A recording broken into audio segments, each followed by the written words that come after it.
L'étau se resserre autour des conservateurs dans l'enquête d'Élections Canada sur leur fraude électorale. Pourtant, ce gouvernement continue de faire la sourde oreille. On tente de détourner l'attention. On prétend qu'en dehors d'un jeune bénévole transformé magiquement en génie de la fraude, il n'y a rien là de bien grave. Est-ce que quelqu'un de l'autre côté de la Chambre va prendre la situation au sérieux et cesser d'être en pleine face de tous ces électeurs floués lors du dernier scrutin?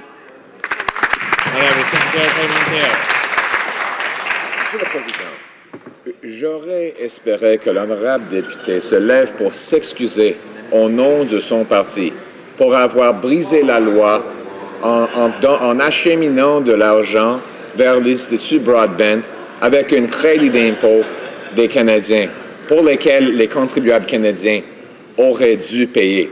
Mais après s'être fait attraper, les néo-démocrates avaient besoin de retourner cet argent. Monsieur le Président, nous sommes en train de coopérer avec Élections Canada parce que nous voulons que la vérité soit connue. Nous allons continuer de le faire. La député de Louis-Saint-Laurent. Les réponses du gouvernement atteignent vraiment des sommets de ridicule. Radio-Canada rapporte que les électeurs envoyés vers les mauvais bureaux de vote avaient clairement indiqué qu'ils ne voteraient pas pour les conservateurs.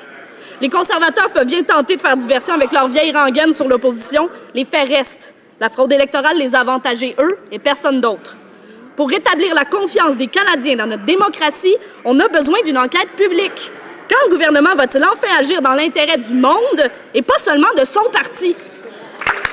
Le secrétaire parlementaire. Monsieur le Président, il y a un grand mystère.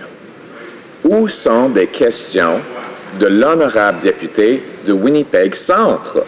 Il s'est levé à la Chambre encore et encore pour lancer des fausses allégations contre le Parti conservateur, mais après s'être fait attraper dans ces fausses allégations, il a dû s'excuser de ses propos.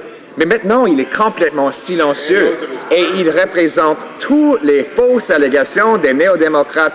Je me demande où se trouve ce député, Monsieur le Président, parce que nous voulons le voir et écouter ses excuses.